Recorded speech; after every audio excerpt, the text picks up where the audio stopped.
Os relacionamentos têm como uma de suas bases a fidelidade, onde que se dedicar ao outro, estar sexualmente e afetivamente apenas vinculado ao outro, é o lugar de organização, é o lugar do limite das relações mais tradicionais, a monogamia. Mas o tema infidelidade, o tema traição, sempre envolveu as relações monogâmicas, afinal, ali seria pisar fora da fronteira, ultrapassar um limite.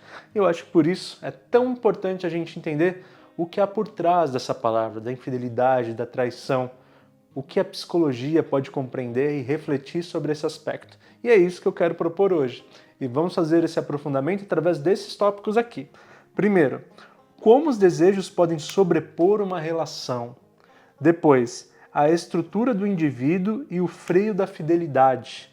E por último, a relação distante da harmonia do indivíduo.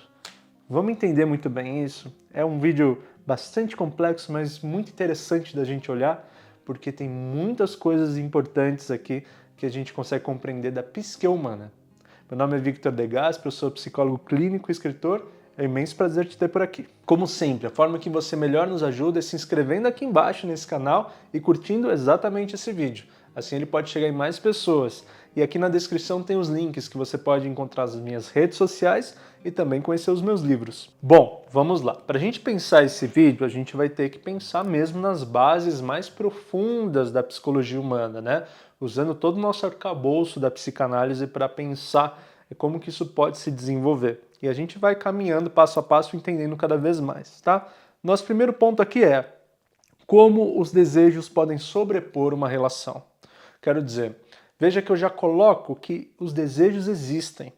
Eles estão por aí, apesar de uma relação ou não. Então, você estar numa relação não te torna um ser indesejante, melhor dizendo, um ser que não deseja o mundo e o que está ao redor. A questão é que a minha relação me coloca uma condição a qual esse desejo não ultrapassa. Esse desejo não ganha ação, não ganha concretude. Agora, a pergunta nossa é exatamente como os desejos podem sobrepor uma relação, né? Aqui a gente tem várias bases que a gente pode pensar e num conceito geral é entender que este desejo, que é uma pulsão, né? Uma pulsão que está ali na nossa alimentando a nossa energia, está ali alimentando o nosso desejo, alimentando nossa fantasia, ganha uma força que supera as minhas resistências, as minhas regras, os meus entendimentos sobre essa relação. É como se, de alguma forma, essa relação não construísse uma barreira suficiente para mim, dentro de mim, que me impedisse de ultrapassá-la, né? Eu coloco ela em risco, ou eu coloco ela dentro de mim em um lugar que não se conflita com isso, eu coloco um outro num lugar onde este daqui também está cabendo, né? E seja no meu segredo, seja na minha intimidade, eu estou condicionando que isso aqui também cabe na minha interioridade, né? Independente do outro. Então eu estou colocando que os meus critérios estão dando a vazão para um desejo que me existe, né? Para isso acontecer, essa relação tem que ter uma certa fronteira, uma certa muralha, que pode ser maior ou menor. A questão de ser maior ou menor não quer dizer que ela impede mais ou menos a traição. A questão que a gente tem que entender é que pode ser que uma relação com muitas muralhas, ela justamente sufoque tanto que esse sujeito quer escapar e ele escapa. Se essa relação tiver muros muito baixos, de repente, ele se sente pouco envolvido a isso, pouco limitado e consegue, de fato, ultrapassar isso. Então veja que construir grandes muralhas ou baixas muralhas numa relação não é o que impede esse desejo de se sobrepor ou não à relação. O que faz isso ser possível é como que esse sujeito internamente se organiza diante de um compromisso e do desejo. Então aqui a gente já elimina o quão imponente pode ser uma relação, o quanto restritiva pode ser uma relação e começa a observar que esse ser como indivíduo tem ali uma organização que consegue colocar o desejo para cima, à frente, sobrepondo um relacionamento. E aí a gente pode estar pensando de muitas formas que estrutura é essa? Que funcionamento é esse? Mas isso a gente já vai mergulhar. O que eu quero que fique claro é que na energia psíquica desse ser, o desejo, a pulsão do desejo, ficou mais forte do que a pulsão de preservar a relação. Ah, mas a relação não foi atingida, nem ficaram sabendo. Ok, mas colocou em risco de. Então a pulsão de realizar esse desejo ficou maior que a pulsão de preservar essa relação. Essa relação vale pouco? Relações para essa pessoa em geral vale pouco? O desejo vale muito, mesmo a relação sendo importante? Aí que está a organização interna dessa pessoa. Vamos avançar e ir aprofundando cada vez mais. Então aqui estamos, falando então deste ser. Chegamos a ele, né? Entendemos que é dentro dele que está essa organização, a estrutura do indivíduo e o freio da fidelidade. Que freio é esse, né? Aí a gente vai pegar esse ser complexo, que é o ser humano, né?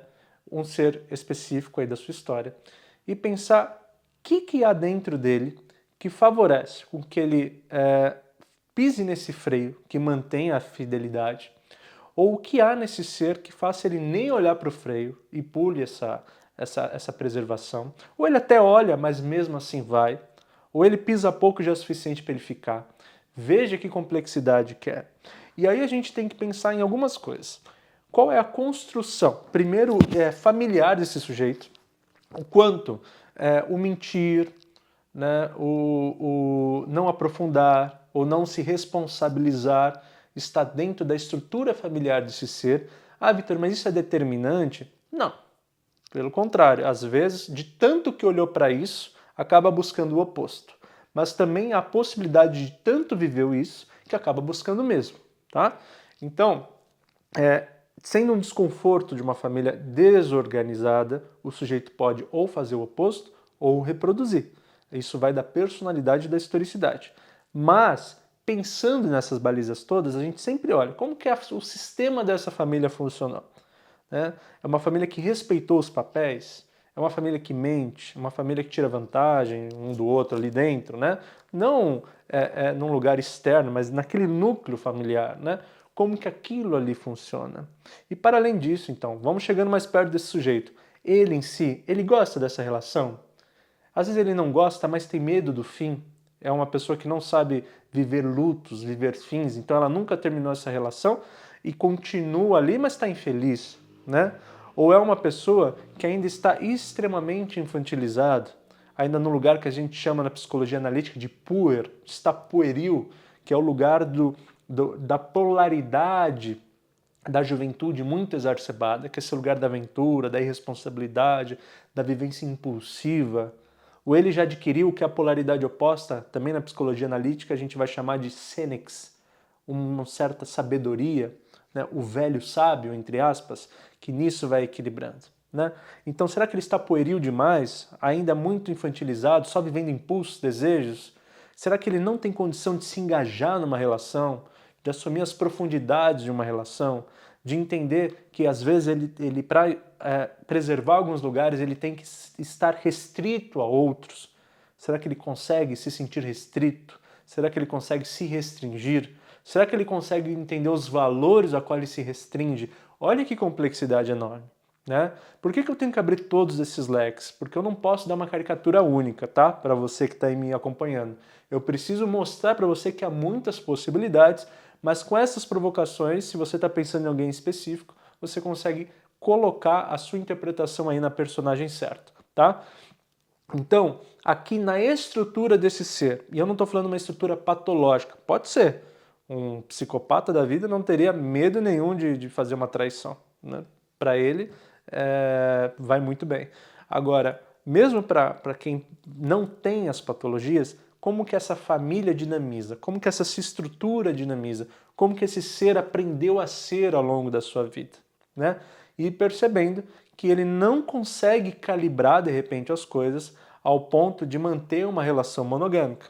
Não consegue calibrar a vida ao ponto de abrir mão de um desejo por outro. Ou não consegue ver uma importância maior nesse do que nesse. E acaba escolhendo, então, uma traição. Então veja que a forma que esse ser se organiza dentro, a forma que ele lida com o mundo, lida com a família, também vai reverberar como ele lida com uma relação, né?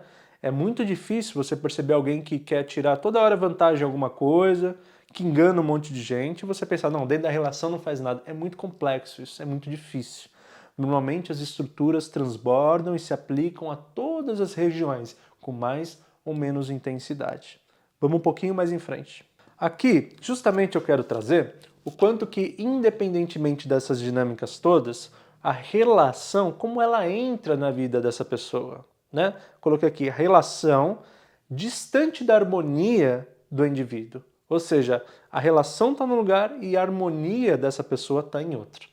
Então veja, enquanto a harmonia desse sujeito não puder acoplar, abraçar a relação, né, ou a relação estar com essa harmonia, isso ser junto, fica totalmente conflituoso os desejos do mundo, as minhas vivências de mundo, com a preservação da relação.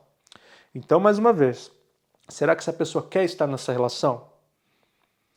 Na relação a qual você está querendo, quer dizer, uma relação monogâmica, uma relação que não cabe traição, que não cabe mentira. Esse outro talvez queira estar nessa relação desde que ele possa trair, desde que ele traia, desde que ele consiga mentir. É essa relação que lhe cabe? Não. Então, é a relação a qual preserva-se essas fronteiras, esse sujeito não consegue estar, não faz parte da harmonia dele. Ele não se sente bem, equilibrado, harmonizado, abrindo mão disso, abrindo mão dessas possibilidades, né? Às vezes o sujeito então está numa relação que ele não gostaria de estar, como eu disse anteriormente, não teve coragem de terminar, né? Ou se sente muito dependente daquela pessoa com a qual está, mas não tem coragem, né, de terminar e ter outros inícios em outros lugares. Ela tá dependente, mas está infeliz. Ela se sente extremamente apavorada sozinha, mas também não está feliz junto. Olha que confusão, né? Então eu mantenho esse lugar ali existente, mas eu traio ao mesmo tempo, né? Eu consigo viver outras coisas lá fora, né? Ou, ainda mais profundamente, eu não consigo ser quem sou nessa relação. Estou aqui muito como um personagem, estou aqui como muito uma parte muito fragmentada minha e dou vazão aos meus desejos mais intuitivos, mais impossíveis pelo mundo, né? Ou seja, essa relação não recebe, eu não permito que ela receba o que eu sou. Talvez porque ao permitir não me aceitariam, ou ao permitir eu teria que ser aqui e expor a mim mesmo algo que eu nem quero apresentar. É complexo. Mas veja quantas possibilidades. Então, para entender a harmonia para esse ser, para a relação caber ou não, é muito pessoal dele, né? Na minha harmonia, cabe ou não cabe essa relação? Cabe dessa forma, cabe desse outro jeito. E para o seu outro parceiro, ou para a sua parceira, a forma que você está propondo cabe ou não? Né? E é aí que vai ficando a distorção. Então, as pessoas, para acompanhar a fidelidade, acompanhar um lugar com enraizamento, com profundidade, ela precisa querer estar ali, ter na sua harmonia de vida a inclusão dessa relação. A minha paz, o meu bem-estar, os meus desejos incluem a relação a qual estou. E aí sim, preservar a relação ganha uma energia psíquica suficiente para não deixar que os desejos mais impossíveis de mundo ganhem, se sobrepõem. Dessa vez a relação que sobrepõe, porque é sobre ela que estão os valores a qual eu estou buscando, eu estou vivendo e quero manter por perto. Gente, esse vídeo é um exercício porque tantas possibilidades, tantos perfis de pessoas e de estruturas e de família que não dá nem para listar. Não é que não tem tempo, não dá para listar. Está na infinidade, na pluralidade humana. Cada indivíduo é um indivíduo, né? Por isso cada paciente é um paciente. Mas veja bem, nunca a fidelidade vai se estabelecer pelas imposições, né? Pelos limites impositivos, por uma certa fronteira, não de limitação de regras e combinados, mas uma fronteira de fato que impede o outro ir, como uma ameaça, né? Você não pode passar daqui, porque senão você vai se ferir, senão isso, ou seja, pela ameaça, né? Pela imposição de fato, ditatorial. Ninguém se intimida diante da coisa ditatorial, pelo contrário, torna a transgressão da regra ainda mais desejante. Então a pessoa fiel, que quer estar na relação, que acredita nesse lugar de um a um, ela fica ali porque aquele lugar carrega um desejo para ela que é muito maior do que ficar com outras pessoas fora da relação. Ou ela entende que colocar esse lugar sobre ameaça, mesmo desejando outros, não vale a pena diante do que eu posso perder. E aí sim a coisa vai ficando mais estável e mais harmoniosa entre relação e bem-estar. Muito obrigado por acompanhar mais essa reflexão. Te convido de novo a se inscrever no canal, curtir o vídeo e deixar seu comentário também, porque aqui você nos conta a sua experiência e a gente aprende muito juntos. De restante, eu só desejo que você seja feliz e estamos super no caminho certo. Um super beijo.